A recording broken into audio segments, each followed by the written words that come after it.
when I noticed old Mr. Patterson struggling with a burned-out porch light. I helped him replace it while we talked about his HOA frustrations and the petition he might be willing to sign. Walter Nash turned out to be my first breakthrough, but not for the reasons I'd expected.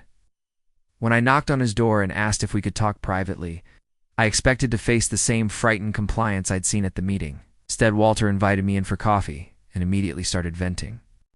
About months of accumulated frustration.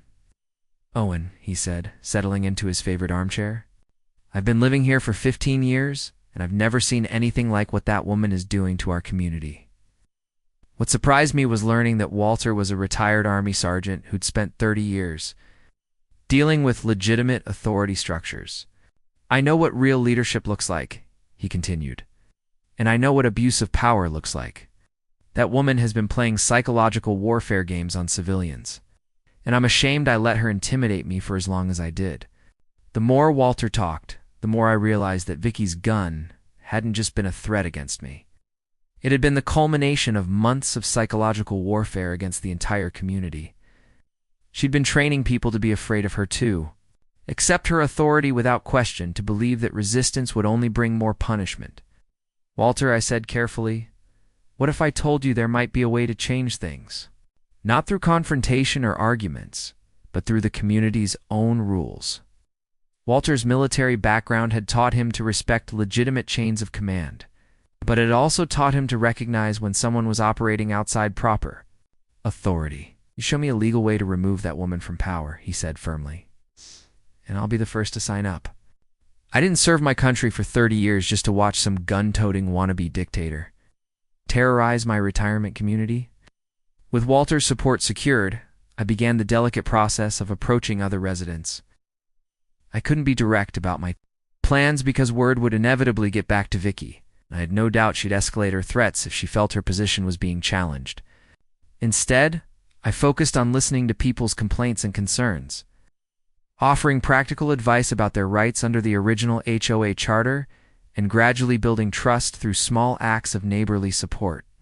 Each conversation revealed another layer of Vicky's systematic abuse. But more importantly, each conversation identified another potential ally in the effort to restore legitimate governance to our community. The breakthrough I needed came through Dana Blake, the HOA secretary, who had been appointed by the previous board and seemed to maintain some independence from Vicky's direct control. Dana was responsible for maintaining meeting minutes and official records, which meant she had access to the historical documents that could support a leadership challenge. More importantly, she'd been present for all of Vicky's escalating behavior and had her own professional concerns about the direction the HOA was heading. When I approached Dana about accessing historical HOA records, I was careful to frame it as research for understanding community governance rather than as preparation for a challenge to current leadership.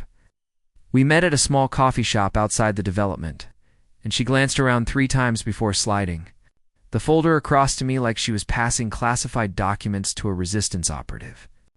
"Owen," she said quietly, "I can't officially encourage any particular course of action, but I believe every resident has the right to understand how their community is supposed to function." That folder contained everything I needed to prove that Vicky's recent rule changes had never been properly voted on, and that her authority was far more limited than she'd been claiming. But more importantly, it contained the complete procedural guidelines for challenging leadership through legitimate channels. As I reviewed the documents with Dana, I asked, "Are you certain this provision hasn't been modified?" Dana nodded firmly. "This clause has a special seal. Can't be changed unless every single resident agrees, which has never happened." Her answer gave me both the information I needed and the confidence that came from dialogue rather than just explanation. Dana had done more than just provide documents. She had essentially handed me a roadmap for removing Vicky from power without giving her any legal grounds for retaliation. That evening, I received an email from Vicky with the subject line, "Emergency Meeting, Amendments to Internal HOA Governance. Special focus on takeover provisions and voting rights." What made this particularly ominous was that she'd copied the entire HOA board and several prominent residents, as if she was making a public declaration of her intent to eliminate any challenges to her authority. The message itself was filled with the usual mixture of fake legal language and manufactured urgency. But the timing told me she'd somehow gotten wind of my research. Into leadership change procedures, I printed out every page of the founding documents and mounted them on my workshop walls like a soldier raising flags before the final battle, each sheet of paper a legal bullet in my arsenal. My blood ran cold as I realized she'd somehow gotten wind of my research. But then I smiled grimly, because her attempt to close this loophole was already too late. I'd already gathered enough support and documentation to proceed with a formal challenge to her authority. So you want to patch your vulnerabilities? I muttered as I read her transparent attempt to rewrite the rules in her favor. Sorry, Vicky. The game has already begun and you're playing by the old rules whether you like it or not. If something happens to me, I wrote, let the record show that Victoria Sterling used threats of violence to steal private property and terrorize a peaceful community. I never thought I'd be writing the words if I die in a battle with a homeowners association. Nice. But this is America, and madness always finds a way to take root. Then my phone buzzed with a text message from an unknown number that made my blood run cold. The message was clearly from Vicky, though she was smart enough not to send it from her regular phone. Think you're clever organizing against legitimate authority? I know exactly what you're doing and exactly how to stop it, your little petition. Game is over. If you don't disappear from this game entirely, we'll see who really disappears in the end. This wasn't just a threat of legal or financial consequences. This was a direct threat that something bad might happen to me personally if I didn't abandon my leadership challenge. But just as I was feeling most isolated and defeated, my phone buzzed with a message from Dana Blake that changed everything. Don't give up.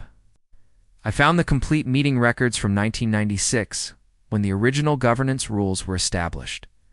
The leadership change provision she's trying to eliminate has been legally protected from modification since the community was founded. She can't touch it, no matter what she claims. I opened the attached document and felt hope flooding back through me. The original HOA charter contained ironclad language protecting residents' rights to petition for leadership changes. And those protections had been deliberately designed to prevent exactly the kind of power grab Vicky was attempting. Vicky, I said to myself as I studied the legal language that would be her downfall. You can threaten me all you want, but you can't change laws that were written before you ever heard of this place. The game isn't over, it's just getting started. Armed with Dana's historical documents and a burning determination to end Vicky's reign of terror, I spent the weekend preparing for what I knew would be the most important presentation of my life. The leadership challenge provision in the original HOA charter was airtight, but I needed to present it in a way that would convince frightened residents to stand up against someone who had been terrorizing them for months. More importantly, I needed to expose Vicky's financial crimes and illegal use of community resources in a way that would make her threats meaningless and her position untenable, instead of using professional printing services that might tip off Vicky about my plans. I decided to create the meeting notices myself. My old inkjet printer worked overtime that Saturday, churning out invitation after invitation while I carefully hand-folded each one. By the end of the day, my fingers were stained black with printer ink. But every household in the development would receive a personal notice, rather than formal language, about emergency community meeting, review of financial management and leadership authority procedures. I kept the message simple and posted a single flyer at the community center entrance that asked just one question. Do we still call this place home? The simplicity of that question seemed to resonate more powerfully than any legal document could. Monday morning brought Vicky's predictable response. She was standing at my front door at 7 a.m. with her gun prominently displayed on her belt, and a furious expression that told me she knew exactly what I was planning. Owen Talbot, she snarled, abandoning any pretense of civility. You have 48 hours to cancel your little meeting and withdraw whatever pathetic challenge you think you're mounting. Otherwise, you're going to discover that there are consequences for attacking legitimate community leadership that go far beyond anything you've imagined. I looked at her calmly, noting that she was being even more explicit about her willingness to use violence. Vicky, I replied, the meeting is happening. As scheduled. Every resident deserves to understand how their community is supposed to function. Her response was swift and vicious. You think you're smart, hiding behind legal paperwork and community meetings? She spat. Let me explain something about how power really works. I have resources you don't know about, connections you can't imagine, and tools for dealing with troublemakers that don't appear in any HOA charter. She stepped closer, her hand resting on her weapon in an unmistakably threatening gesture. People who interfere with my authority tend to have accidents, house fires, car problems, slips and falls that put them in the hospital for months. It'd be a real shame if something like that happened to someone who just couldn't learn to mind their own business. Tuesday evening arrived with an energy I'd never felt in our community before. The community center parking lot was fuller than I'd ever seen it, with residents who hadn't attended meetings in years showing up to see what would happen. Word of my confrontation with Vicky had spread through the neighborhood, and people were finally ready to learn about alternatives to living under her reign of terror as residents filed into the meeting room. I could see the nervous excitement on their faces. They knew something important was happening, but they weren't sure whether it would make their lives better or worse. I had prepared a comprehensive presentation that would systematically dismantle every aspect of Vicky's authority while providing legal protection for anyone who supported the leadership change. I started by projecting the video I had recorded of the bulldozer attack on my property, showing the room exactly what Vicky was willing to do to people who opposed her plans. The gasps and angry murmurs from the audience told me that seeing the destruction on screen was even more powerful than hearing about it secondhand. Next, I displayed the original HOA charter from 1996 alongside Vicky's recent amendments. But instead of reading through the complex legal language, I simply projected 2 slides. The first read, Original Law Protects Residents. The second, read, Fake Law Protects Tyrants. But the moment that changed everything came when Vicky herself arrived at the meeting. Storming into the community center with her gun clearly visible and her face twisted with rage. "This illegal gathering ends right now," she shouted, interrupting my presentation and causing several residents to shrink back in their chairs. I watched a mother instinctively cover her child's eyes while a young man in the back started live streaming the confrontation on his phone.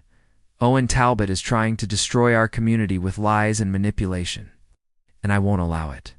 She strode to the front of the room and slammed her weapon down on the presentation table, the metallic sound echoing through the suddenly silent space. For exactly 2 seconds, Vicky stood frozen as she realized what she'd just done in front of dozens of witnesses with cameras. Then she began screaming. "Anyone who continues participating in this attack on legitimate authority will face serious consequences." The silence that followed was electric with tension and possibility, but it was broken by an unexpected voice. Walter Nash stood up slowly, his elderly frame somehow seeming stronger than it had in months. His voice shook, but his words were clear. "We're not afraid anymore. All of us together aren't afraid of you anymore." The effect was immediate and profound. One by one, other residents began standing up, and within moments, nearly the entire room was on their feet. Every person in that room had just witnessed their HOA president threaten violence against residents during an official community meeting. There was no ambiguity about what they had seen, no way for Vicky to claim her behavior was appropriate or justified.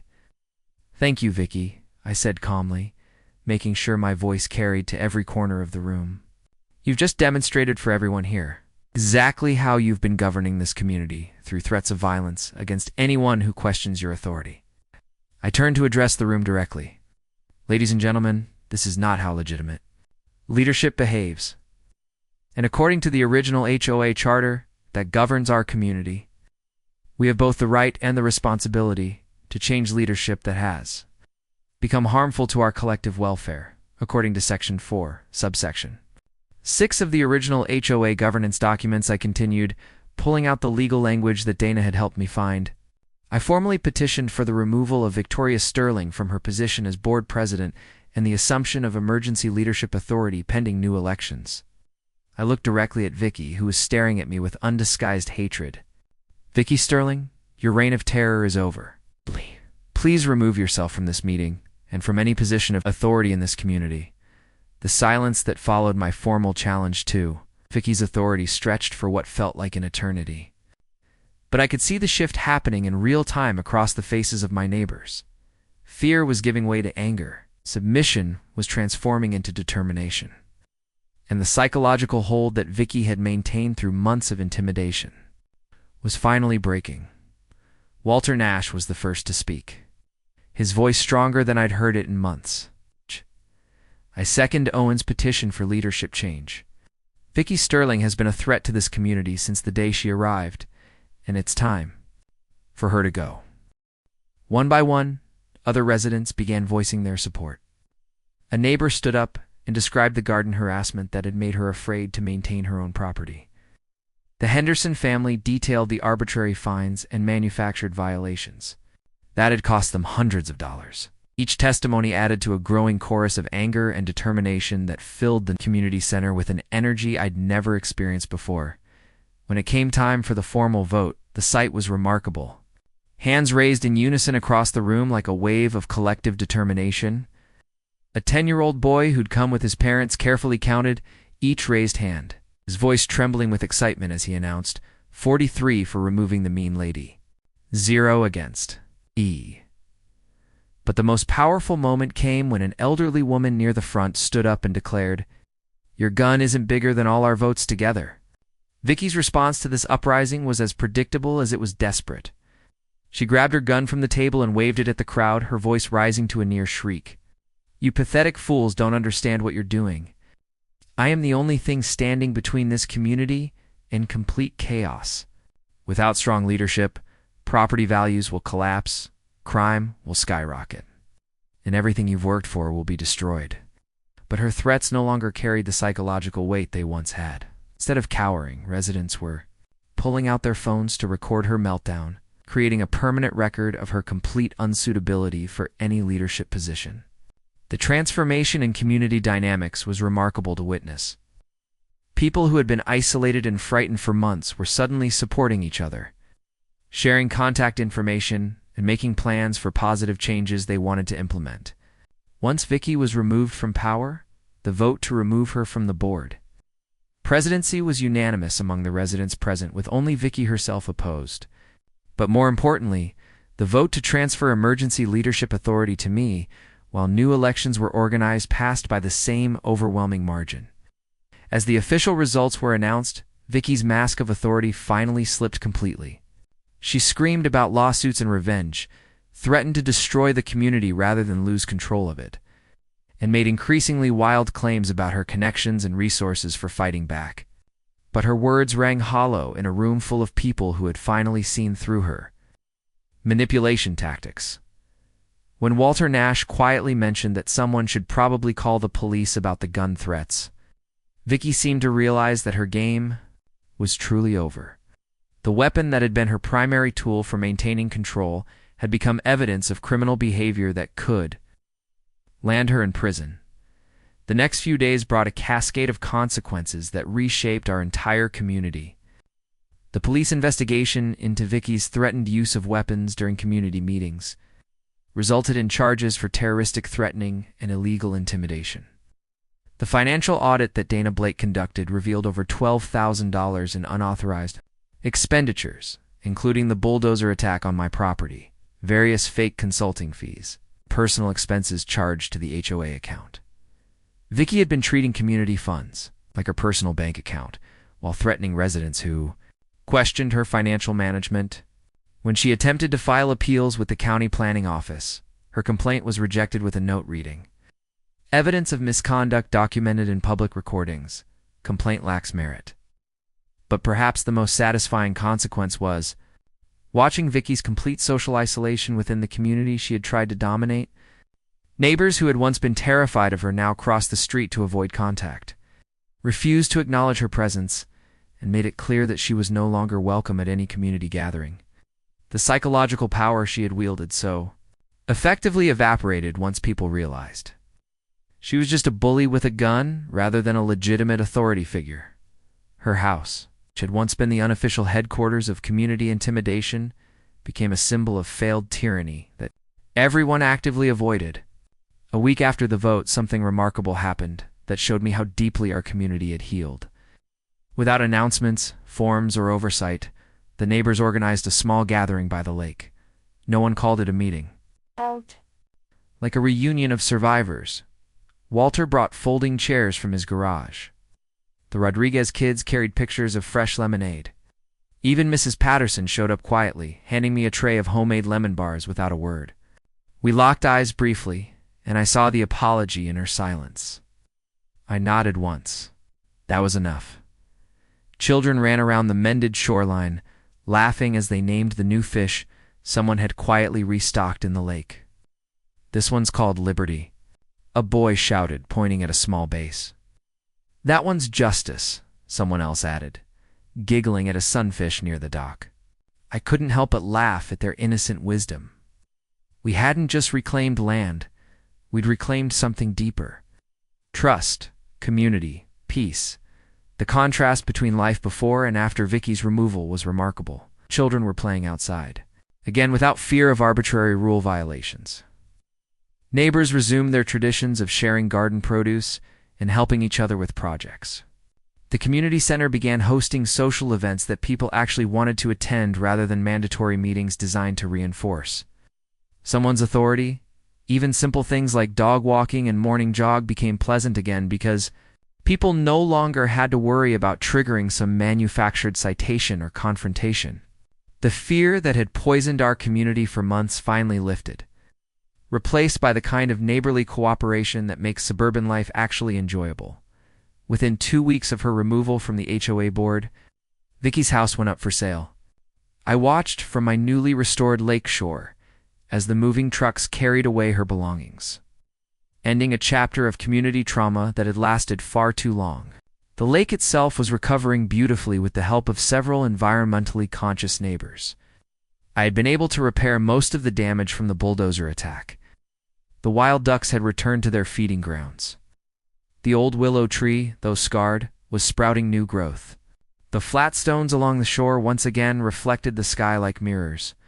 Fish were returning to the clear water, native plants were growing back along the shoreline, and the peaceful ecosystem that had existed for generations was healing itself. On a quiet Thursday afternoon, as I sat fishing from my newly rebuilt dock, I watched Vicky's car pull out of the driveway for the last time. She drove slowly past my property, and I could see her staring at the lake that had started this entire conflict. The restored shoreline, the thriving ecosystem, and the peaceful scene must have reminded her of everything she had tried to steal and ultimately lost. I gave her a small, satisfied wave as she drove away, knowing that she was leaving behind a community that was stronger, more united, and more resilient than it had been before her attempted takeover. As her car disappeared around the corner, I couldn't help but reflect on everything that had happened. She demanded my lake at gunpoint, I said to myself, casting my line into the crystal clear water. So I bought her entire organization with nothing but patience, community support, and a little legal knowledge. Sometimes the most powerful weapon isn't the loudest one. It's the one nobody sees coming. But as I sat there in the peaceful afternoon light, I realized this story was about more than just defeating a bully. This lake wasn't just heritage, I said aloud to the water that reflected the sky above. It was a test, and we, this community, passed it together, from all of us here. At QA Stories, thank you for watching. Smash that like button, drop a comment, and join us again for more unbelievable stories. The cleanup after Vicky's removal wasn't just about rebuilding property, it was about rebuilding trust. The community had seen firsthand what courage looked like, not just in the loud moments of confrontation, but in the quiet choices that followed. Walter Nash, who had once been too afraid to speak, volunteered to help rewrite the community's bylaws with a focus on transparency. Dana Blake offered to lead the finance committee, ensuring no future president could misuse funds the way Vicky had.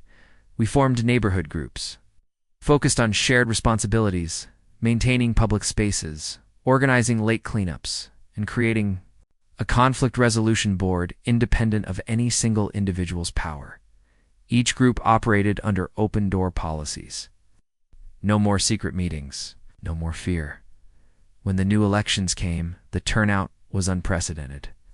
Families came with their children, couples, walked hand in hand to the community center, and elderly residents were assisted by neighbors.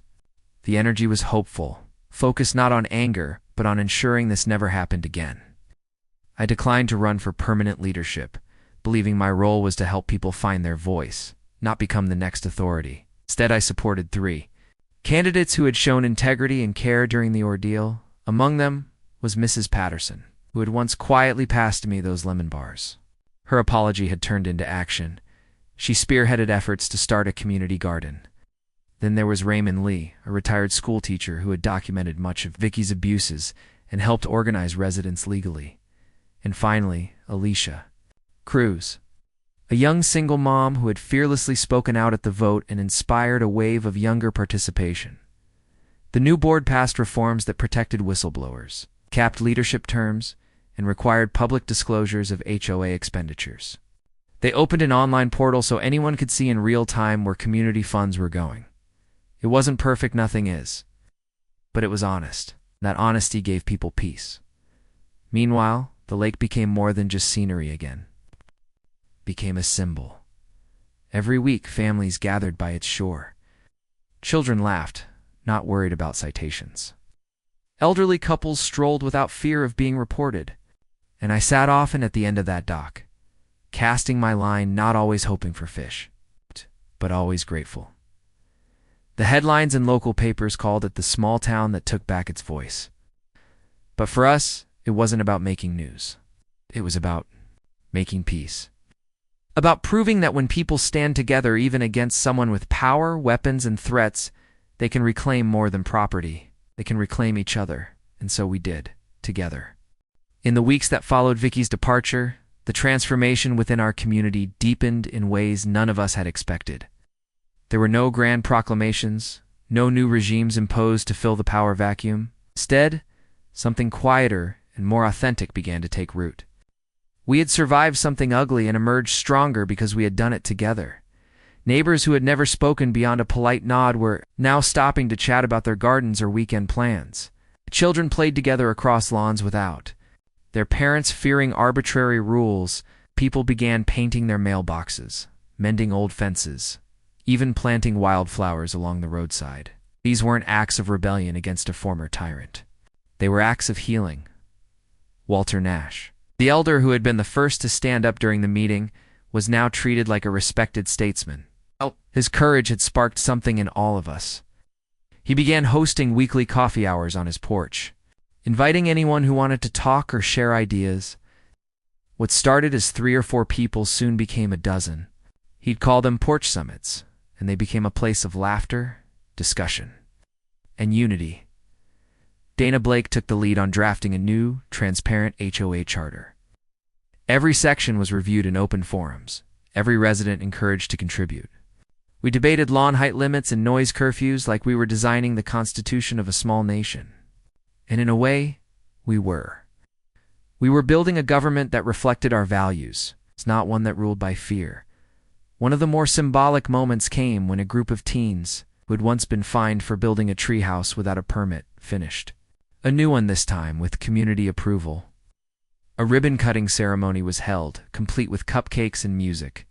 The treehouse stood not just as a place to play, but as a monument to what freedom from fear could build. The lake, which had once been the center of conflict, now became the heart of our rebirth. We organized monthly cleanup days, not because anyone was forced to, but because people wanted to. The water grew clearer. The fish population began to thrive. Kayaks and canoes returned to the water. Children named every turtle they found. There was laughter again. We even created a new annual event, Lake Day in June, celebrating the community's reclaiming of the lake and the principles that had restored peace. There were games, storytelling circles, and a banner that read, "We the Neighbors." The first event brought nearly everyone out of their homes. I remember watching it all unfold from the dock, humbled. As for me, I never intended to be a leader. I didn't run for a permanent position in the new HOA board. I believed my role had been fulfilled when we stood together and said enough. Instead, I focused on rebuilding the shoreline, repairing the damage Vicky's bulldozers had done, and mentoring the new board when asked. What I found most rewarding wasn't the policy changes or the removal of authoritarian rules. It was the return of quiet dignity to everyday life, the ability to walk outside without tension, the smiles between neighbors, the shared cups of coffee and impromptu barbecues. One evening, a letter arrived in my mailbox. It had no return address, but the handwriting was unmistakably Mrs. Patterson's. Inside was a short note. "Thank you for not giving up. You reminded us what courage looks like." I folded the letter and tucked it into a box where I kept the original HOA charter, the 1996 document Dana had discovered. I knew I'd never forget what that paper represented. Not just the law, but the spirit of unity it had helped unleash. Weeks became months, and months slid into the next season. Fall arrived with golden leaves and crisp mornings. Children waited. 4 school buses wrapped in scarves. Its life settled into something close to idyllic. I still fish from the dock some afternoons, casting my line into the lake while reflecting on how close we came to losing everything. But we didn't, because in the end, the community remembered that it belonged to everyone, not to the loudest voice or the most threatening figure. Vicky Sterling became a cautionary tale in our town. People spoke of her rarely, and when they did, it was with a mix of pity and gratitude. Pity that she had let power corrupt her so completely. Gratitude that her downfall brought a second chance to the rest of us, to this day. When people ask me how we managed to turn things around, I tell them the truth. We remembered who we were, and we stood together. The most powerful resistance isn't always loud. Sometimes it looks like a quiet man walking to a meeting with truth in his hands. Sometimes it sounds like a child's voice, counting votes. Sometimes it's the sound of neighbors finally free, laughing by the lake they saved. And that's how we reclaimed not just our land, but our lives. From QA Stories, thank you for following this journey. Don't forget to like, share, and subscribe for more stories of real people finding the strength to rise up, fight back, and take their lives into their own hands.